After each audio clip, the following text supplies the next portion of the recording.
എല്ലാമുണ്ട്. പണമുണ്ട്, പ്രതാപമുണ്ട്, കെട്ടിട സമുച്ചയങ്ങളുണ്ട്, ടവറുകളുണ്ട്, എല്ലാമുണ്ട്. പക്ഷെ നമുക്ക് അന്തസ്സ് നഷ്ടപ്പെട്ടു പോകാൻ കാരണം എന്തെന്നറിയോ? വലില്ലാഹിൽ ഇസ്സത്തു വലിറസൂലിഹി വലിൽ മുഅ്മിനീൻ. അള്ളാഹുവിൻ്റെ കൽപ്പനകളെ പൂർണ്ണമായും അനുസരിച്ച് അവൻ പറയുന്നത് കേട്ട് ഈ ലോകത്ത് ജീവിക്കുന്നവർക്ക് അള്ളാഹ് അന്തസ്സ് കൊടുക്കുള്ളൂ. പണം ഉണ്ടായിട്ട് കാര്യമില്ല, രാഷ്ട്രങ്ങൾ അധികം ഉണ്ടായിട്ട് കാര്യമില്ല, അതുപോലെ മറ്റെന്തുണ്ടായിട്ടും കാര്യമില്ല. അന്തസ്സ്, അഭിമാനം നമുക്ക് കിട്ടണമെങ്കിൽ അള്ളാഹു പറയുന്ന കേൾക്കണം. അതുകൊണ്ട് അള്ളാഹു ചോദിക്കുക, അറഅയ്തല്ലദീ യുകദ്ദിബു ബിദ്ദീൻ, മുഅ്മിനാണ് എന്ന് ആരവകാശപ്പെട്ടാലും അവൻ മുഅ്മിനല്ലെന്ന് അള്ളാഹ് പറഞ്ഞാൽ പിന്നെ അവൻ എന്തെങ്കിലും അന്തസ്സുണ്ടോ? അന്തസ്സുണ്ടാവുമോ?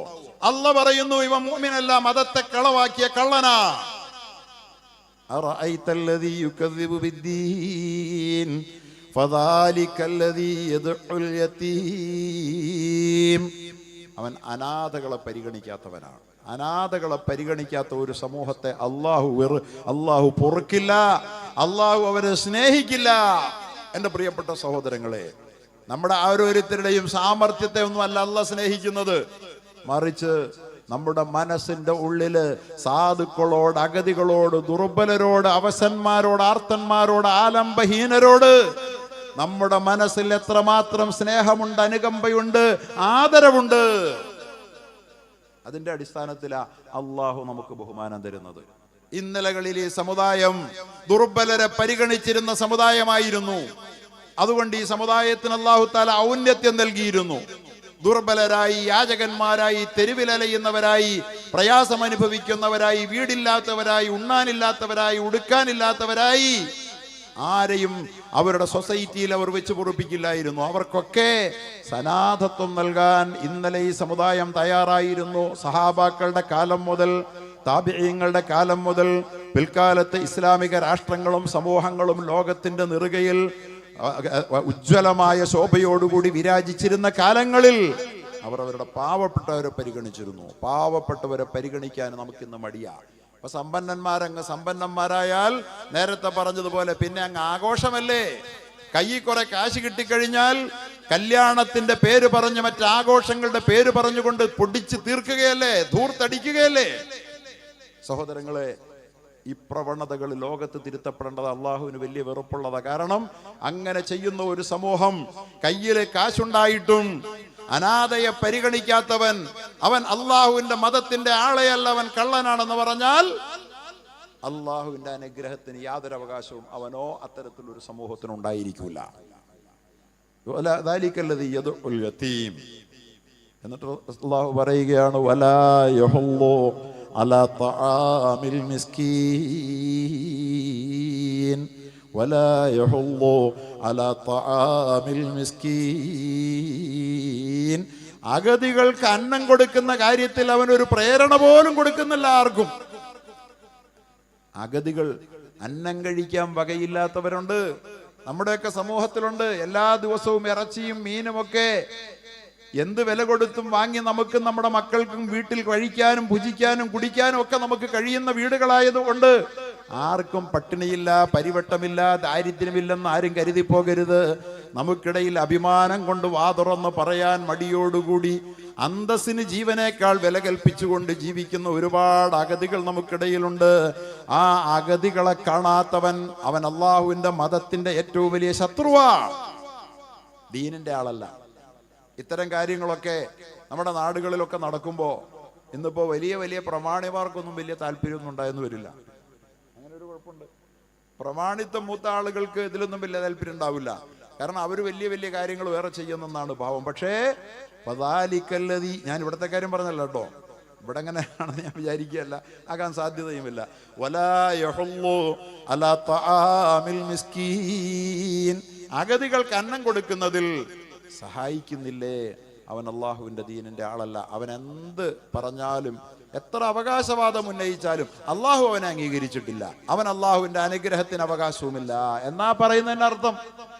അവൻ ദീനിനെ കളവാക്കിയെന്നൊക്കെ പറഞ്ഞതിന്റെ അർത്ഥം എന്തെന്നാ? അവൻ അള്ളാഹുവിന്റെ അനുഗ്രഹങ്ങൾക്ക് അവൻ ആവശ്യക്കാരനാകുമ്പോൾ, അള്ളാഹുവിലേക്ക് അവൻ പലതുകൊണ്ടും നാളെ ആവശ്യക്കാരനാകുമ്പോൾ അള്ളാഹു അവനെ തിരിഞ്ഞു നോക്കൂല എന്നാ പറയുന്നതിന്റെ അർത്ഥം. വലാ യഹുല്ലു അലാ തആമിൽ മിസ്കീൻ. അപ്പോൾ ആരാധനകളൊക്കെ വേണം. അള്ളാഹുമായിട്ട് നമ്മളെ അടുപ്പിക്കുന്നത് ഫർളായ ഇബാദത്തുകളാണ്.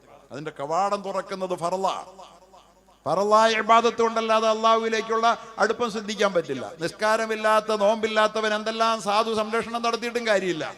അതുകൊണ്ട് നമസ്കരിക്കുന്ന, ഇബാദത്ത് ചെയ്യുന്ന നല്ലവരായ സത്യവിശ്വാസിയെ സംബന്ധിച്ചിടത്തോളം ആ നിസ്കാരത്തിലും നോമ്പിലും മാത്രം അവന്റെ ഇസ്ലാം ഒതുക്കി വെച്ചിട്ട് ഇത് മതി എന്ന് ആരെങ്കിലും തീരുമാനിച്ചാൽ തെറ്റിപ്പോയി.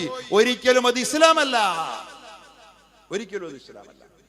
ഇസ്ലാം അങ്ങനെ ആരെങ്കിലും ഏതെങ്കിലും പള്ളിമൂലയിലോ അല്ലെങ്കിൽ ഏതെങ്കിലും പർണാശ്രയങ്ങളിലോ കയറി ആരാധനകൾ മാത്രമായി കഴിഞ്ഞുകൂടാനും അള്ളാഹുവിന്റെ അടിമകളുടെ പ്രശ്നങ്ങൾ കാണാതിരിക്കാനും പ്രേരിപ്പിക്കുന്ന മതമേ അല്ല.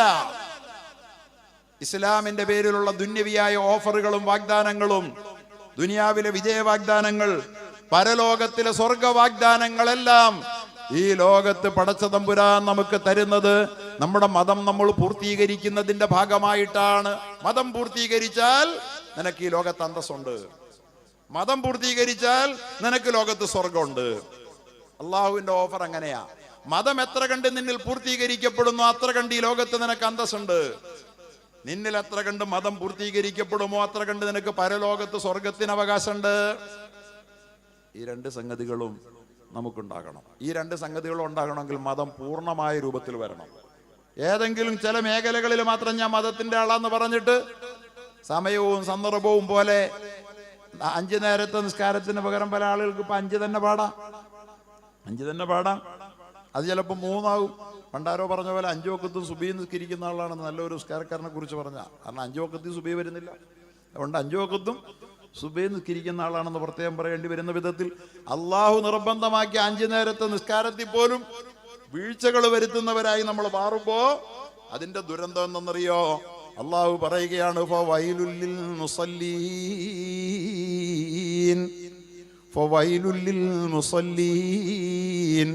ഒരു പറ്റം നിസ്കാരക്കാർക്കാകുന്നു സർവനാശങ്ങളുമെന്നല്ലാഹ്. എന്തൊരു വാക്കാത്!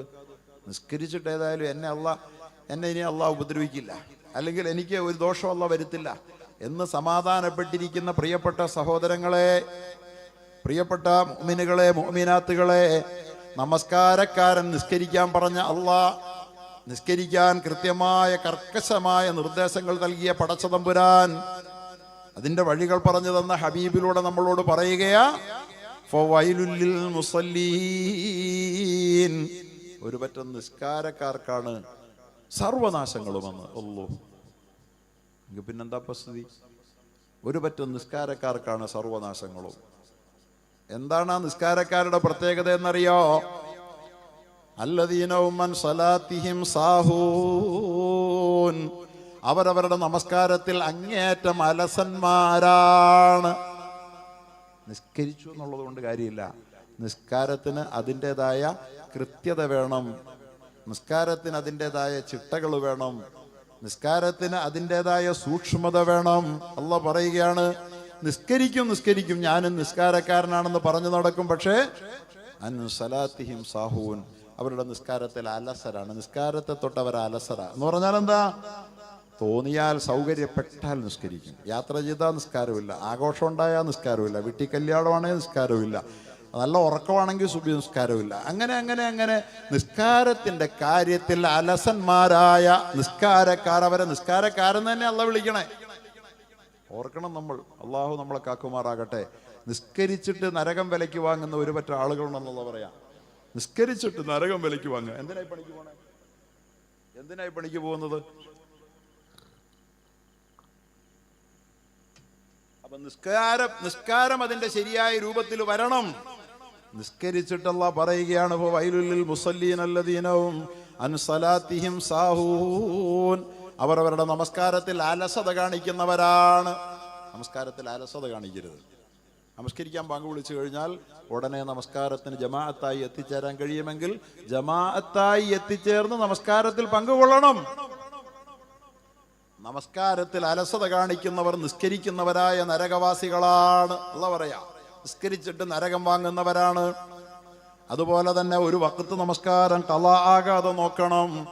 യാത്രയിലായാലും അതുപോലെ തന്നെ ഉറക്കം നമ്മളെ മറികടന്നു പോയാൽ അല്ലാഹു തആല അതിനൊരു ഒഴിവ് വെച്ചിട്ടുണ്ട്. പക്ഷേ വെറുതെ നമസ്കാരത്തിൻ്റെ സമയമാകുമ്പോൾ കയറിക്കിടന്ന് ഉറങ്ങിക്കളയുക പോലും ചെയ്യരുത്. നമസ്കാരമെന്ന ഒരു ജാഗ്രത ഒരു വിശ്വാസിയുടെ മനസ്സിൽ എപ്പോഴും പച്ചപിടിച്ച് നിന്നെങ്കിലല്ലാതെ അവൻ്റെ മതം അവന് സാക്ഷാത്കരിക്കാനാവില്ല. മതത്തിൻ്റെ പേരിലുള്ള വാഗ്ദാനങ്ങൾക്ക്, പ്രോമിസുകൾക്ക് ഒരു സമൂഹം എന്നുള്ള നിലയിലോ വ്യക്തി എന്നുള്ള നിലയിലോ നമ്മൾ അർഹരല്ല. അള്ളാഹു പറയുക, ഇന്ന് മുസ്ലിം ലോകത്തിൻ്റെ അധപ്പതനത്തിൻ്റെ വലിയ കാര്യം അതാ. നമസ്കാരം എന്നൊക്കെ പറയുന്ന അവരുടെ ഏറ്റവും അവസാനത്തെ 7ാം കിട സാധന. അതുപോരാ, നമസ്കാരത്തിന് വലിയ പ്രാധാന്യം വേണം. അള്ള പറയുകയാണ്, ഈ കുഴപ്പക്കാർ, ദീനിനെ തള്ളിപ്പറയുന്ന മതത്തിലെ കള്ളന്മാർ, അള്ളാഹുവിന്റെ മുമ്പിൽ ഒരു വിലയും നിലയുമില്ലാത്തവർ, അള്ളാഹു അവരുടെ പ്രാർത്ഥനകൾ സ്വീകരിക്കാത്തവർ, അവരുടെ സാമൂഹിക പ്രശ്നങ്ങളിലോ രാഷ്ട്രീയ പ്രശ്നങ്ങളിലോ ദേശീയ പ്രശ്നങ്ങളിലോ അള്ളാഹു ഇടപെടാത്തവർ. എങ്ങനെയാ മതത്തെ കളവാക്കിയവർ എന്ന് പറഞ്ഞാൽ എൻ്റെ അർത്ഥം അതാ. ദേശീയ സാഹചര്യങ്ങൾ അല്ലോ എന്നും പറഞ്ഞ് നമ്മൾ വെട്ടി നിലവിളിച്ചിട്ട് കാര്യമൊന്നുമില്ല. അതുപോലെ തന്നെ ആഗോള പ്രശ്നങ്ങൾ പറഞ്ഞുകൊണ്ട് നമ്മൾ നിലവിളിച്ചിട്ട് കാര്യമില്ല. നിസ്കരിച്ചിട്ടല്ലേ പ്രാർത്ഥിച്ചതെന്ന് പറഞ്ഞിട്ട് കാര്യമില്ല. ഫവൈലുൽ മുസല്ലീൻ, നരകം വിലയ്ക്ക് വാങ്ങുന്ന നിസ്കാരക്കാരനാണോ ഞാനെന്ന് ഓർക്കണം നമ്മൾ. ആ ദുആ ഒന്നും അള്ളാഹുവിൻ്റെ ഇടയ്ക്ക് വില പോകില്ല. അങ്ങനെയുള്ള നിസ്കാരക്കാരുടെ വേറൊരു വലിയ കുഴപ്പം അല്ലാഹു തആല പറയുക, നിസ്കാരത്തിൽ ശ്രദ്ധയില്ലാത്ത നിസ്കാരം. പ്രിയപ്പെട്ടവരെ, ശ്രദ്ധയോടുകൂടിയുള്ള നിസ്കാരം ആർക്ക് കിട്ടിയോ അവൻ ഈ ജീവിതത്തിലെ ഏറ്റവും വലിയ ഭാഗ്യവാനാണ്. ശ്രദ്ധയോടുകൂടി 2 റക്അത്ത് നമസ്കരിച്ച് ശ്രദ്ധയുള്ള നമസ്കാരക്കാരൻ ഒരു ആവശ്യം വന്നാൽ ആ ശ്രദ്ധയോടുകൂടി 2 റക്അത്ത് നിസ്കരിച്ച് അള്ളാഹയോട് ചോദിച്ചാൽ അവൻ്റെ ആവശ്യം അള്ളാഹ് നടത്തി കൊടുക്കുന്ന, അതാ നിസ്കാരത്തിൻ്റെ ഗുണം. എന്തിനാ? പക്ഷെ ആ നമസ്കാരക്കാരൻ കാര്യം സാധിക്കാൻ വേണ്ടി മാത്രം നിസ്കരിക്കുന്നവനല്ല. അവന്റെ ജീവിതത്തിൽ ശ്രദ്ധയുള്ള, അലസതയില്ലാത്ത നിസ്കാരക്കാരൻ ഏതേത് സാഹചര്യത്തിലും നമസ്കാരം അള്ളാഹുവിന്റെ ആജ്ഞയാണെന്നറിഞ്ഞുകൊണ്ട് 5 നേരം നിസ്കരിക്കുന്ന മുടങ്ങാത്ത നിസ്കാരക്കാരനുണ്ടല്ലോ, ആ നിസ്കാരക്കാരൻ്റെ അവരാവശ്യം വരുമ്പോൾ 2 റക്അത്ത് നിസ്കരിച്ചിട്ട് സലാത്തുൽ ഹാജത്ത് നിസ്കരിച്ചിട്ട് ദുആ ചെയ്താൽ അവന്റെ ആവശ്യം നടത്തി കിട്ടും. അനുഭവസ്ഥരുണ്ടല്ലോ ധാരാളം, പരീക്ഷിച്ചു നോക്കാവുന്നതാണ്. അപ്പൊ പ്രിയപ്പെട്ട സഹോദരങ്ങളെ, ഫവൈലുൽ മുസല്ലീന അല്ലദീന ഹും അൻ സലാത്തിഹിം സാഹൂൻ, നിസ്കാരത്തിൽ അലസന്മാരായ നരകത്തിന്റെ ആളുകളായി മാറുന്ന ഒരു പറ്റം നിസ്കാരക്കാരുണ്ട് എന്ന് പറഞ്ഞിട്ട് അല്ലാഹു പറയുക, അല്ലദീന ഹും യുറാഊൻ, അല്ലദീന ഹും യുറാഊൻ, അവര് എന്തെങ്കിലും ചെയ്താൽ ആളെ കാണിക്കാനേ ചെയ്യുള്ളൂ. അള്ളാഹു കാക്കുമാറാകട്ടെ. അവർ നന്മയൊന്നും ചെയ്യാത്തവരൊന്നുമല്ല, പക്ഷെ അവർ ചെയ്യുന്ന നന്മയൊന്നും അള്ളാഹ്ക്ക് വേണ്ടി ആയിരിക്കില്ല. ചിലപ്പോൾ കാശും മുടക്കും, സഹായങ്ങളും ചെയ്യും, സാധുജന സംരക്ഷണവും ചിലപ്പോൾ ചെയ്തെന്ന് വരും. പക്ഷെ അവരെന്ത് ചെയ്താലും അല്ലദീനഹും യുറാഊൻ, അവര് ആളുകളെ കാണിക്കാൻ വേണ്ടി ചെയ്യുന്നവരാ. അല്ലദീനഹും യുറാഊന, എന്തെങ്കിലും ചെയ്താൽ അത് ആളുകളെ കാണിക്കാൻ വേണ്ടി ചെയ്യുന്ന ആളുകളുടെ അടുത്ത സ്വഭാവം അല്ലാഹു തആല പറയുക, വയംനഉനൽ മാഊൻ, ആള് കാണുന്നില്ലെന്ന് കണ്ടാൽ നിസ്സാരമായ ഒരു പരോപകാര വസ്തുക്കൾ പോലും അവൻ വേറൊരാൾക്ക് കൊടുക്കൂല. ആള് കാണാൻ വേണ്ടി ചിലപ്പോൾ ഓഫർ ചെയ്യും 50,000, ആള് കാണാൻ വേണ്ടി ചിലപ്പോൾ ഓഫർ ചെയ്യും 10,000, ആള് കാണാൻ വേണ്ടി പല നന്മകളും ചെയ്യുന്നതായി അവൻ നടിക്കും, ഭാവിക്കും. പക്ഷേ കൺവെട്ടത്തൊന്ന് മറഞ്ഞാൽ ആള് കാണാനില്ലെങ്കിൽ വയംനഉനൽ മാഊൻ, ഒരു പാവപ്പെട്ടവൻ ഭക്ഷണം കഴിച്ചിട്ടില്ല, വയറ് വിശക്കുന്നുണ്ടെന്ന് മുമ്പിൽ വന്നു നിന്ന് യാചിച്ചാൽ അവൻ ഒരു 50 രൂപ അവന്റെ കൈവശം എടുത്ത് വെച്ചു കൊടുക്കാൻ അവന് മനസ്സുണ്ടാവുകയില്ല. വയംനഉനൽ മാഊൻ, നിസ്സാരമായ പരോപകാര വസ്തുക്കൾ പോലും അവൻ ജനങ്ങൾക്ക് കൊടുക്കുന്നത് തടയുമെന്ന് പരിശുദ്ധ ഖുർആൻ. അള്ളാഹു ഇത്തരത്തിലുള്ള വളരെ മോശമായ മനസ്സിന്റെ ഉടമകളായിട്ടാണോ നമ്മൾ ഓരോരുത്തരും നിലനിന്ന് പോകുന്നതെന്ന് നമ്മൾ ഓരോരുത്തരും നമ്മളെ സ്വയം വിലയിരുത്തണം. ആരും മറ്റാരെയും വിലയിരുത്താൻ പോകരുത്. ആരും കാണാത്തിടത്ത് വെച്ച് ഏതെങ്കിലും ഒരു മനുഷ്യന് വീട്ടിലൊരാൾ വന്നിട്ട് കിണറ്റിൽ നിന്ന് വെള്ളം കോരുന്ന ഒരാൾ അനിഷ്ടം പ്രകടിപ്പിച്ചു. എന്നൽ മാഊൻ എന്ന് പറഞ്ഞാൽ എന്താ? കൊച്ചു കൊച്ചു കാര്യങ്ങള്, കൊട്ട, വട്ടി, വാരി, കോരി, ഉപ്പ്, അതുപോലെ തന്നെ വെള്ളം, ഇതുപോലുള്ള കൊച്ചു കൊച്ചു കാര്യങ്ങൾ ഒരു മനുഷ്യൻ വന്ന് ചോദിച്ചാൽ, വീട്ടിലെ അയൽക്കാരൻ വന്നിട്ടൊരു തൂമ്പ ചോദിച്ചാൽ, അല്ലെങ്കിൽ ഒരു മാന്തി ചോദിച്ചാൽ, ഒരു കോരി ചോദിച്ചാൽ, ഒരു കോടാലി ചോദിച്ചാൽ, ഒരു വാക്കത്ത് ചോദിച്ചാൽ അതൊന്ന് കൊടുത്തേക്കാം. അതുകൊണ്ട് എന്ത് ഛേദം വരാനാണ്?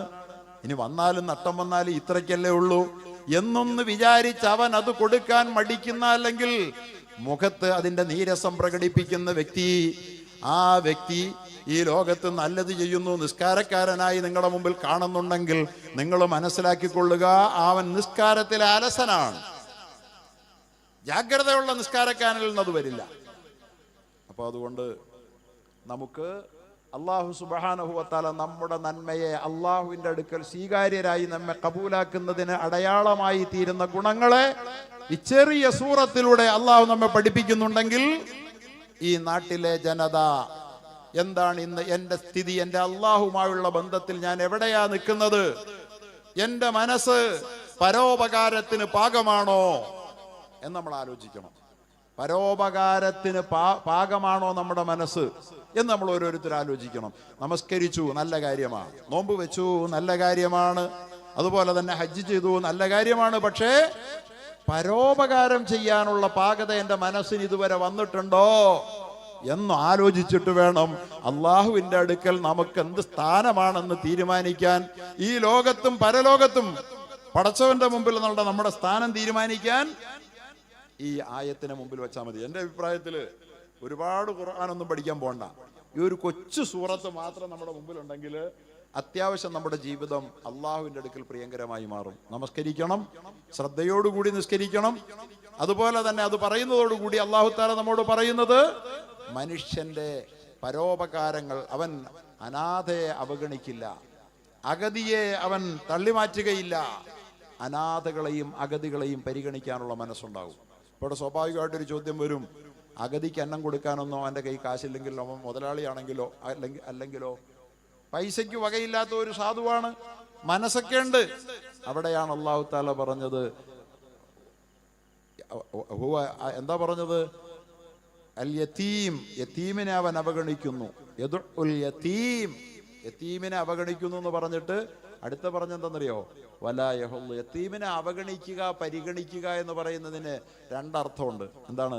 യതീമിന് ഒരുപാട് നമ്മൾ കൊടുത്തുകൊള്ളണമെന്നില്ല. ഒരുപക്ഷെ എല്ലാ യതീമും ദരിദ്രനായിരിക്കില്ല. എല്ലാ യതീമും ദരിദ്രനാകണമെന്ന് നിർബന്ധമൊന്നുമില്ല. സമ്പന്നരായ യതീമുമാരുണ്ടാകും. പക്ഷെ യതീമിനെ പരിഗണിക്കാതിരിക്കുക, അവനെ യതീമല്ലേ, അവൻ അനാഥനല്ലേ എന്ന വിധത്തിൽ അവനെ അവഗണിക്കുക എന്ന് പറയുന്നത് അള്ളാഹുവിന് താങ്ങാനാവാത്തതാണ്. അതുകൊണ്ട് അനാഥനെ അവഗണിക്കുന്നതാണ് പ്രശ്നം. ഒരു അനാഥ കുട്ടിയെ കണ്ടാൽ അവനെ ഒന്ന് ചേർത്ത് പിടിക്കണം. നന്മകൾ അങ്ങനെയാ സമൂഹത്തിൽ ഉണ്ടാകണ്ടേ. നമ്മൾ ഓരോരുത്തരും കൊച്ചു കൊച്ചു നന്മകൾ കൊണ്ട് നമ്മുടെ ജീവിതത്തിൽ നന്മകളുടെ വസന്തം തീർക്കണം. നമ്മളെ കാണുമ്പോൾ ഒരാൾ പറയണം, അയാൾക്ക് തോന്നണം ഇയാൾ ഒരു നന്മ നിറഞ്ഞ മനുഷ്യനാണ്. എന്തെങ്കിലും ഒരു നന്മ അയാളിൽ നിന്ന് പ്രതീക്ഷിക്കാം. ഒരു സലാം അവനിൽ നിന്ന് പ്രതീക്ഷിക്കാം, ഒരു പുഞ്ചിരി അവനിൽ നിന്ന് പ്രതീക്ഷിക്കാം, ഒരു ഹസ്തദാനം അവനിൽ നിന്ന് പ്രതീക്ഷിക്കാം, ഒരു ചേർത്ത് പിടിക്കൽ അവനിൽ നിന്ന് പ്രതീക്ഷിക്കാം, ശിരസ്സിൽ അവന്റെ കൈ കൊണ്ടൊരു തലോടൽ അവനിൽ നിന്ന് പ്രതീക്ഷിക്കാം. ഇങ്ങനെ അഗതികളെ, അനാഥരായ ആളുകളെ പരിഗണിക്കുക, അനാഥരായ ആളുകൾക്ക് മാന്യത നൽകുക എന്നുള്ളത് നമ്മുടെ സമൂഹത്തിന്റെ സംസ്കാരമായിരിക്കണം. പടച്ച തമ്പുരാൻ നമുക്കൊക്കെ ഇതിന് ഭാഗ്യം തരട്ടെ. കാര്യം നിസ്സാരമായിട്ട് കാണരുത്. അല്ലാഹു സുബ്ഹാനഹു വ തആല അനാഥരുടെ കാര്യം അങ്ങനെയാണ് പറഞ്ഞത്. മറ്റൊരിടത്ത് അല്ലാഹു തആല പറഞ്ഞത്, കല്ലാ ബല്ലാ തുക്രിമൂനൽ യതീമ വലാ തഹാവൂന അലാ തആമിൽ മിസ്കീൻ. ഇതേ ഭാഷയിലാണ് അല്ലാഹു സൂറത്തുൽ ഫജ്റിലും പറഞ്ഞത്. കല്ലാ ബല്ലാ തുക്രിമൂനൽ യതീം. ഇല്ല, ഇവരത്ര നല്ലവരൊന്നുമല്ല, ഇവർ ഗുണമുള്ളവരല്ല. എന്തുകൊണ്ട്? വല്ല തുക്രിമൂനൽ യതീം. അനാഥയെ അവർ റെസ്പെക്ട് ചെയ്യുന്നില്ല. അനാഥയ്ക്ക് ഒരു റെസ്പെക്ട് വേണം. വാപ്പയുള്ള, അതുപോലെ തന്നെ നാഥനുള്ള ഒരു കുടുംബത്തിൽ നിന്ന് വരുന്ന ഒരു കുട്ടിക്ക് സമൂഹം നൽകുന്ന പരിഗണന ഒരു പക്ഷേ പിതാവില്ലാത്ത, പിതാവിന്റെ സമൂഹത്തിൽ നിറഞ്ഞു നിൽക്കുന്ന ഒരു പിതാവിന്റെ പുത്രനല്ലാത്ത ഒരു സാധുവായ ഒരു കുട്ടിക്ക്, അവനിന് സമ്പന്നനാണെങ്കിൽ പോലും കിട്ടിയെന്ന് വരില്ല. ഇന്നയാളുടെ വലിയ വാപ്പാടെ മോനാണെന്നൊന്നും പറയൂലല്ലോ. അതുകൊണ്ട് അവന് പലപ്പോഴും റെസ്പെക്ട് കിട്ടൂല. അള്ളാഹു പറയുന്നു, കല്ലാ ബല്ലാ തുക്രിമൂനൽ യതീം. നിങ്ങൾ അനാഥയെ ബഹുമാനിക്കുന്നില്ല. അനാഥയ്ക്ക് റെസ്പെക്ട് കൊടുക്കണം. നമ്മുടെ സമൂഹത്തിൽ അനാഥരായ കുട്ടികൾ ആരെങ്കിലും ഉണ്ടെങ്കിൽ ആ കുട്ടികൾക്ക് നമ്മളൊരു പരിഗണന കൊടുക്കണം. ആ പരിഗണന ഈമാന്റെ അടയാളമാണ്, വിശ്വാസത്തിന്റെ ലക്ഷണമാണ്. അവനിൽ അള്ളാഹുവിന്റെ ദീൻ, മതം ജീവിക്കുന്നു, ഇസ്ലാം ഉണ്ടെന്നുള്ളതിന്റെ അടയാളമാണ്. ആരും പറയണ്ട നമ്മളിൽ അള്ളാഹുവിന്റെ ദീനുണ്ടോ എന്ന് നമുക്ക് തന്നെ തിരിച്ചറിയാനുള്ള അടയാളമാണ്. അതോടൊപ്പം തന്നെ അള്ളാഹ് പറഞ്ഞെന്താ, വലാ തഹല്ലൂന അലാ തആമിൽ മിസ്കീൻ, അഗതിക്ക് അന്നം കൊടുക്കുന്നതിൽ അവൻ പ്രേരിപ്പിക്കുന്നുമില്ലല്ലോ, നിങ്ങൾ പ്രേരിപ്പിക്കുന്നില്ലല്ലോ. അഗതിക്ക് അന്നം കൊടുക്കുന്ന കാര്യത്തിൽ നിന്റെ കൈവശം കൊടുക്കാനുള്ളതില്ല. ഒരഗതിയായ ഒരു മനുഷ്യനല്ലെങ്കിൽ ഒരു കുടുംബത്തിന് അവനെ തീറ്റിപ്പോറ്റാൻ, അവന് ഭക്ഷണം കൊടുത്ത് അവന്റെ വയറ് നിറയ്ക്കാൻ നിന്റെ കയ്യിലില്ല. ഓക്കെ, അത് സംഭവിക്കാം. പക്ഷേ വലാ തഹാല്ലൂൻ, അത് പരസ്പരം പറഞ്ഞ് അത് ചെയ്യാൻ കഴിയുന്ന ആളുകളെ കൊണ്ട് ചെയ്യിക്കാൻ നിനക്ക് പറ്റില്ലേ? അള്ളാഹു ചോദിക്കുന്നതാണ്. സൂറത്തുൽ മാഊനിലും സൂറത്തുൽ ഫജ്റിലും അല്ലാഹു തആല അഗതിയുടെ അന്നത്തിന്റെ കാര്യം പറയുമ്പോൾ വലാ തഹാല്ലൂൻ, നിങ്ങൾക്ക് പ്രേരിപ്പിക്കാൻ പാടില്ലേ? ഈ ഇരിക്കുന്ന ആളുകൾക്ക് നമ്മുടെ നാട്ടിൽ അന്നത്തിന് വകയില്ലാത്ത അഗതികളുണ്ട് എങ്കിൽ ആ അഗതികൾ ആരാണെന്നൊന്ന് അന്വേഷിക്കാൻ പാടില്ലേ? അന്വേഷിച്ചിട്ട് നമ്മുടെ കയ്യിലില്ലെങ്കിൽ, കൂട്ടുകാരാ, പാവപ്പെട്ട ഒരു വീടാണിത്, ആ വീട്ടിൽ പലപ്പോഴും തീ പുകയുന്നില്ല, എനിക്കറിയാം, അവനൊരു 10 കിലോ അരി നമുക്ക് വാങ്ങിച്ചു കൊടുക്കാം, നിന്റെ കയ്യിൽ കാശുണ്ടോ? എന്റെ കയ്യിൽ തൽക്കാലം കാശില്ലല്ലോ എന്ന് നിനക്ക് പറയാനാവുന്നില്ലെങ്കിൽ, പ്രിയപ്പെട്ട സഹോദരങ്ങളെ, നാം മുസ്ലിമായി അള്ളാഹ് പരിഗണിച്ചിട്ടില്ല. നാം ഒരു മുസ്ലിം അല്ല, പിന്നെന്ത് മുസ്ലിമാ? മുസ്ലിമും മുസ്ലിം അല്ലാത്തവരും തമ്മിലുള്ള വ്യത്യാസം എന്താ? നാം മുസ്ലിമാണെന്ന് പറയുന്നതും നാം മുസ്ലിം അല്ലാതിരിക്കുന്നതും തമ്മിലുള്ള വ്യത്യാസം എന്താ? നമ്മളെ കൊണ്ട് ഒരഗതി അന്നം കഴിക്കാൻ വകയില്ലാത്ത ഒരഗതി ഉണ്ടെങ്കിൽ, നമുക്കവന്റെ അന്നത്തിന് വകയുണ്ടാക്കി കൊടുക്കാനാവുന്നില്ലെങ്കിൽ, ആ അഗതിക്ക് അന്നം കൊടുക്കാൻ പ്രോത്സാഹിപ്പിക്കുന്നില്ല നിങ്ങളെങ്കിൽ, നിങ്ങൾ മതത്തെ കളവാക്കിയ കള്ളന്മാരാണ്. നിങ്ങൾ നമസ്കരിക്കുന്ന നിസ്കാരമെന്ന് പറയുന്നത് ഫവൈലുൽ മുസല്ലീൻ, നരകക്കാരുടെ നിസ്കാരമാണെന്ന് പരിശുദ്ധ ഖുർആൻ പറയുകയാ.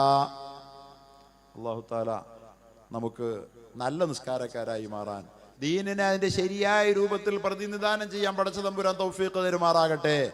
അതുകൊണ്ട് നുസ്രത്തുൽ മസാക്കീൻ എന്ന് പറയുന്ന നമ്മുടെ നാട്ടിലെ ചെറുപ്പക്കാരുടെ ഈ സംഘടന നമ്മളെ യഥാർത്ഥത്തിൽ അവർക്ക് തന്നെ ചെയ്യാൻ കഴിയാത്ത കാര്യം നമ്മുടെ എല്ലാം പിന്തുണയോടുകൂടി ചെയ്യാൻ ശ്രമിക്കുക.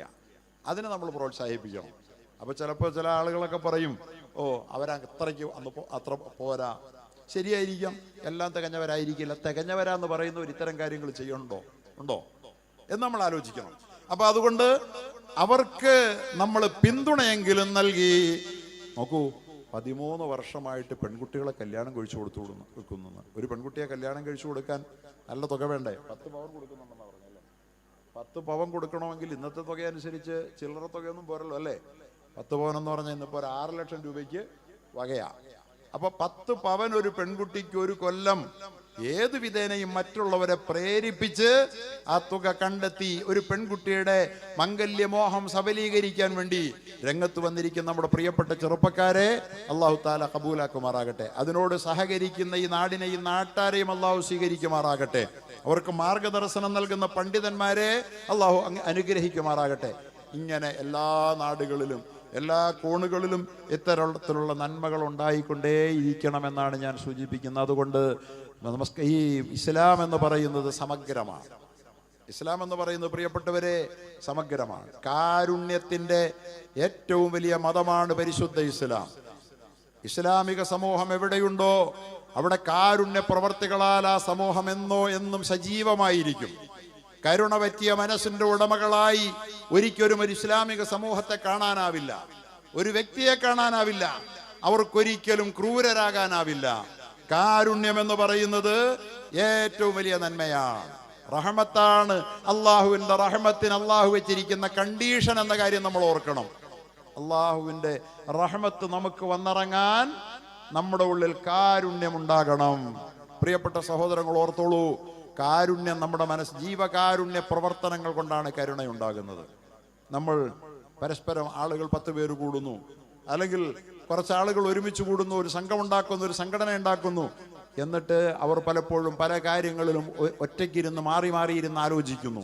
അത്തരം ആലോചനകളിൽ ഒരു ഖൈറുമില്ല. അല്ലാഹ് പറയുകയാണ്, ലാ ഖൈറ ഫീ കസീരിൻ മിൻ നജ്വാഹും. അല്ലാഹു പറയുകയാണ്, ലാ ഖൈറ ഫീ കസീരിൻ മിൻ നജ്വാഹും. ആ ജനങ്ങളുടെ ഒറ്റയ്ക്കൊറ്റയ്ക്കുള്ള ചേരിതിരിഞ്ഞുള്ള ആലോചനകളിലൊന്നും ഒരു ഗുണവുമില്ല, ഒരു നന്മയുമില്ല.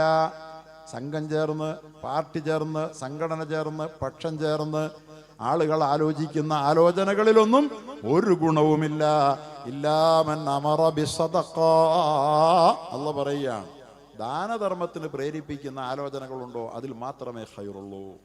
എങ്ങനെ നമുക്ക് ആളുകളെ പ്രേരിപ്പിച്ച് ഒരു ദാനം ചെയ്യിക്കാം, എങ്ങനെ ഒരു പെൺകുട്ടിയുടെ കല്യാണം നടത്തി കൊടുക്കാം, എങ്ങനെ ഒരു പാവപ്പെട്ടവനുണ്ട് ഇവിടെ നമുക്കിടയിൽ അവനൊരു വീട് കെട്ടിക്കൊടുക്കാം, എങ്ങനെയാണ് ഒരു കുട്ടിക്ക് വിദ്യാഭ്യാസം ചെയ്യാൻ വകയില്ല, പഠിക്കാൻ കഴിവുള്ള കുട്ടിയാണ്, അവളെ എങ്ങനെ അല്ലെങ്കിൽ അവനെ എങ്ങനെ വിദ്യാഭ്യാസം ചെയ്യിക്കാം എന്നൊറ്റയ്ക്കിരുന്ന് ആലോചിക്കുന്ന ആലോചനകൾ അല്ലാത്ത ആലോചനകളിൽ ഒരു ഖൈറുമില്ല. ലാ ഖൈറ ഫീ കസീരിൻ മിൻ നജ്വാഹും, അവരിൽ അധികം പേരുടെയും അടക്കം പറച്ചിലുകളിലും ഗൂഢമായ ആലോചനകളിലും യാതൊരു ഖൈറുമില്ല. ഇല്ലാ മൻ അമറ ബിസ്സദഖ, ദാനധർമ്മങ്ങൾക്ക് പ്രേരിപ്പിക്കുന്ന ആലോചനകളില്ലാതെ, ഔ മഅറൂഫിൻ, അല്ലെങ്കിൽ എന്തെങ്കിലും നന്മ പ്രവർത്തിക്ക് പ്രേരിപ്പിക്കുന്ന ആലോചനകളിലല്ലാതെ, ഔ ഇസ്ലാഹിം ബൈനന്നാസ്,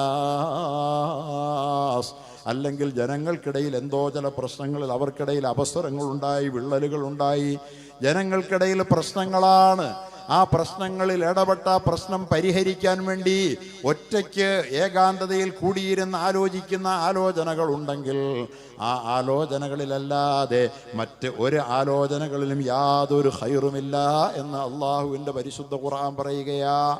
എൻ്റെ പ്രിയപ്പെട്ട സഹോദരങ്ങൾ, ആലോചിക്കണം. നമ്മൾ ഓരോരുത്തരും ഈ പറഞ്ഞ രൂപത്തിൽ നമ്മുടെ കൂടിയാലോചനകൾ, നമ്മുടെ അടക്കം പറച്ചിലുകൾ, നമ്മുടെ ഒറ്റയ്ക്കിരുന്നുള്ള നമ്മുടെ പദ്ധതി ആസൂത്രണങ്ങളിൽ ഈ പറയപ്പെട്ട 3 കാര്യങ്ങൾക്ക് ഇടമുണ്ടോ? എന്താണ് ആ കാര്യം? ഒന്ന് സദഖ, ആർക്കെങ്കിലും ദാനം ചെയ്യുന്നതിനെ കുറിച്ച് ആലോചിക്കാൻ വേണ്ടിയാണോ ഏതെങ്കിലും ഒരു വീട്ടിൽ കൂടിയേ, അല്ലെങ്കിൽ ഏതെങ്കിലും ഒരു ഓഫീസിൽ കൂടിയേ, എവിടെയെങ്കിലും നമ്മൾ ഒരുമിച്ചിരുന്ന് അടക്കം പറഞ്ഞത് അതിനു വേണ്ടിയാണോ?